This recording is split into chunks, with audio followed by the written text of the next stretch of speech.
How to download and install Google Authenticator app.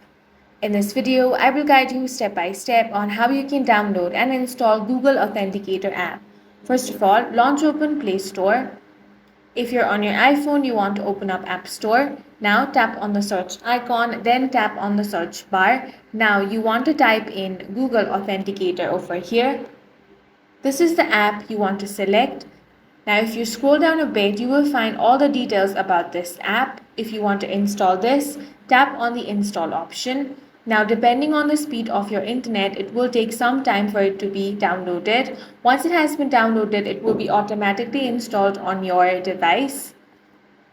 After it has been installed, simply tap on open. Now set up your account over here and start using the app. And that's all for this video. If you found it useful, make sure to hit the like button and subscribe for more videos like this.